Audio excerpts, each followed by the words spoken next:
Hi, I'm Amanda Freed, and we are live streaming today from the core at La Encantada.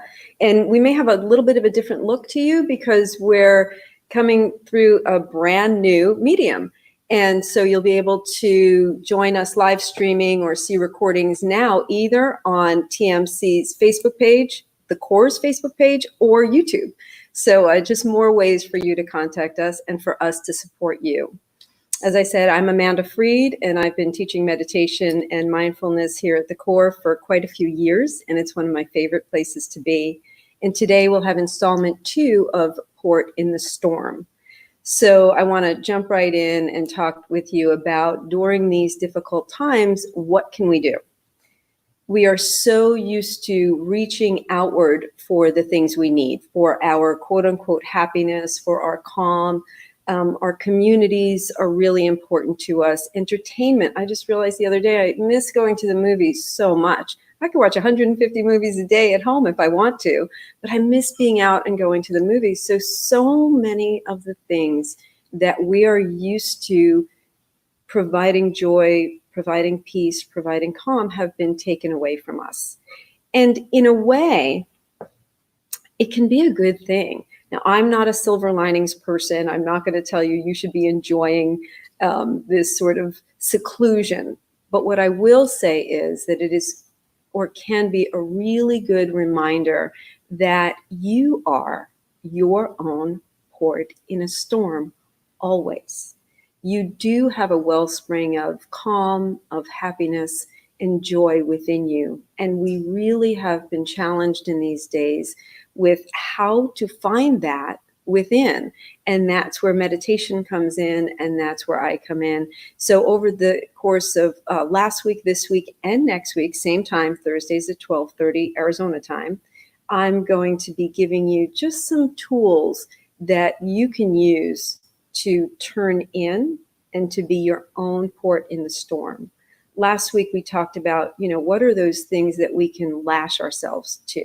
So if you think of a ship that's sort of twisting and turning on tumultuous waters, because that's what we've been doing, twisting and turning on tumultuous waters, you can think of like these old movies where people will lash themselves to the deck. Well, what are we lashing ourselves to now? The decks have sort of fallen out underneath us. And so these meditation practices are something that you can lash yourself to secure yourself so that the ups and downs of life right now, and even as they come in the future, won't have you fluctuating in the ups and downs as well. So the storm can be raging, but we can actually find a calm inside. So one more thing before we get into practice that I want to let you know is you can always send in comments or questions. We're here to answer those even during meditation. If you feel like, oh my gosh, I can't, figure this out, or I have a question or a comment, please send it in the chat box, and we're happy to address those after, or, we can write back to you at a later date. So it's so great in these times when so many things, my methods of teaching are kind of gone, but they're not. I can still be with you. I can show up in your living room or wherever you are now. And when you read, sort of dial into the recorded messages. So, we may have lost our method, but our connection is still secure, and you are still secure in your practice. So let's have you take a comfortable seat. If you can turn off cell phones, ringers, anything that might disturb you during this time, if it's possible. Find a place to be comfortable for the next 10 or 15 minutes or so. And just allow your energy to settle down. So you don't need to be laying down. You don't need to be in any sort of artificial posture. So if you can't sit cross-legged or you can't sit on the floor, it doesn't mean you can't meditate. Today, I'm going to give you a practice that is very, very near and dear to my heart. It's a practice that I've worked with over the past 5 years. It started for me when I was in a pretty delicate state. And I really, all the things that I held on to even 5 years ago had sort of lost or left my life. And so I had to find something within me that would always be there and would give me peace and calm. So it's pretty specific, and I think I may have worked with some of you with this recently, but this is what I call the heart holding practice. And it's a very simple practice, but it's different than other heart centered practices. So we're not going to close eyes down quite yet. I just want you to be comfortable so you can actually see what this position looks like. So I'm going to take my right hand, and I'm not mirroring you. Often I'll try to mirror you, but with this practice I can't. So the right hand will come to the center of the chest, fingertips pointed up if you can. It's sort of an awkward position in the hand, but that's okay because we don't want like the Pledge of Allegiance. We want center of the heart. And you'll press pretty firmly with your hand, and it's kind of down in, it's not up higher on the chest. It's just really in the center of the sternum. That's the bone that's in the center of your chest. And even now, you can just press fairly firmly with your right hand. And then we'll take the left hand and we'll place it directly over the right. And even just doing that practice, just notice the breath can begin to calm and still. This is you holding yourself the same way you would hold any other loved one that was hurting, that was insecure, that was in fear. This is you holding yourself, and you always have the ability to do this. You need nothing outside of yourself to do this. So do that practice. Connect with your breath. So all throughout our practice today, we'll be holding this position. If it becomes uncomfortable, what you'll notice is even if you drop one or both hands, you can still feel that warmth in the center of your chest. What if your hands didn't work? What if your arms didn't work? That's okay. We place the attention in the center of the chest. In yoga, in meditation, the center of your being is what we call the hridaya, the heart.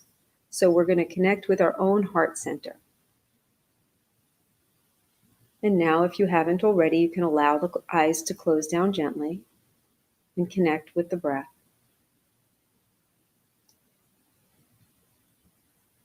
We can think about breathing the breath into the hands.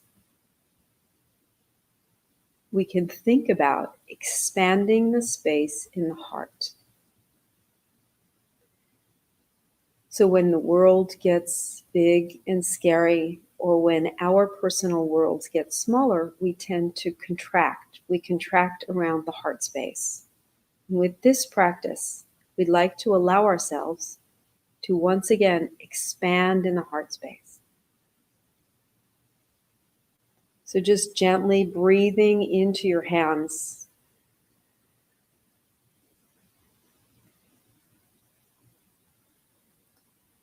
On the inhale, we can think about breathing the chest up toward the chin. And on the exhale, allowing the chin to just fall down toward the chest. So again, turning the attention into your own heart space. On the inhale, the chest expands and reaches up toward the chin.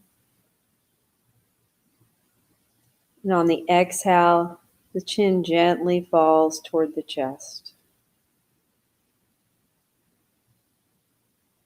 For the next few breaths, stay connected in that way.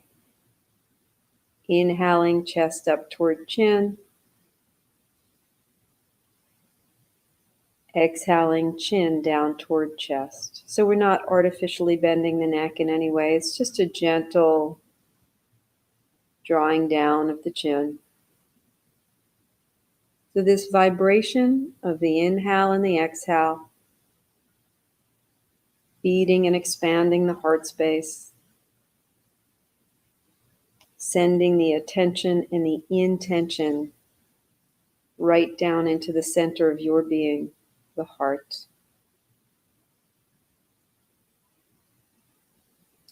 Knowing that whatever happens outside of yourself, there is a calm, there is a kind, there is a loving space in the center of your being.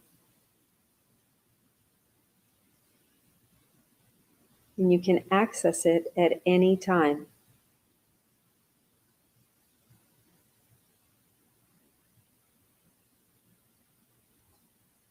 Just like you would hold a beloved child, a partner, even a pet.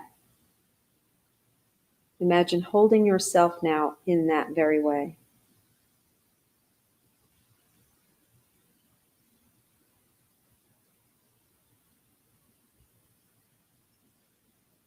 Keeping a firm hand over the heart, staying connected with the breath.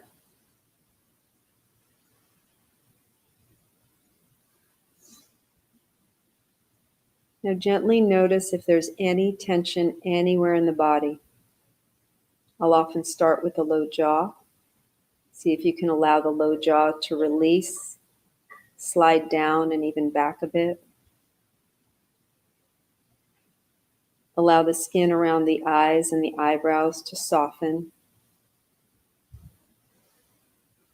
And even the muscles around the ears, just the sides of the scalp, just above and around the ears.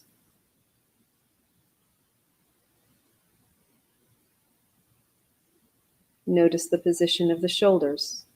Are they cinched up or depressed down? Allow them to be free. Just sort of floating there on the wings of the breath. And even though you're firmly holding your heart, allow the hands to be without tension and the arms to be loose by your sides.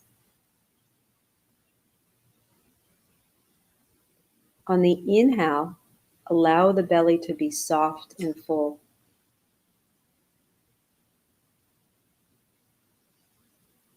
And on the exhale, keep that fullness. No need to contract or draw in. Breathing into this sense of calm. Feel a weightiness into the seat beneath you. And surrender all that is not for your highest good right now. So we surrender all tension, all fear, all stress and sadness. We can just release it in the exhale.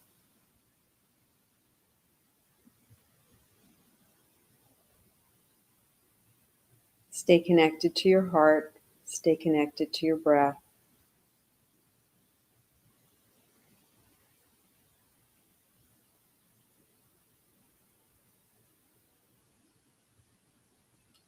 Notice what it feels like to be in your body right now.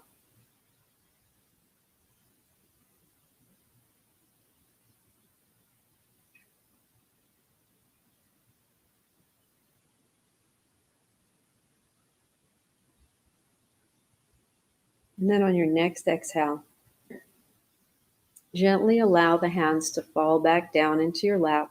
They might fall one hand on each thigh or a hand on top of each other. However they fall naturally is fine.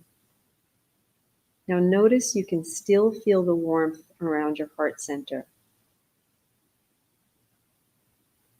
Remind yourself now that that is always there. So whether you're in a space where you can do this practice physically or not, you can always draw back to this very moment when you feel that warmth and security of holding your own heart space. Knowing that whatever is going on outside, you are stable, you are secure, you are well.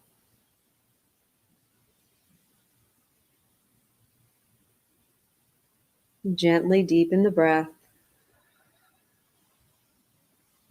And over the course of the next 3 full breaths, focusing your awareness on the inhale. As the inhale will bring us back to awareness, bring us back to the moment. Always want to come out of meditation very slowly. You can start to wiggle fingers or toes, or just gently stretch. And then we'll allow the eyes to blink open. The eyes sometimes want to close back down. Certainly if you're home and you want to stay in meditation, please feel free to do so. But I know for me, my eyes will always want to close back down. It's like I always want to stay in meditation. And then once the eyes do open, I'll look around the room and see if my vision has changed. See if the outer condition has softened just a bit.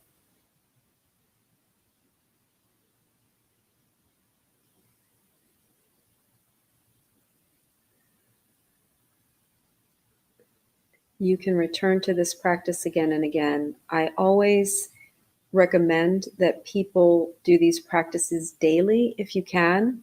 You don't want to wait until you're on fire or the house is on fire to locate the fire extinguisher, right? So we always want to have these tools, these practices close at hand so that when we are feeling a little stressed or like we need this practice, I don't have to reinvent the wheel or figure it out again. Like, oh yeah, I know that one. That one's right here in my back pocket.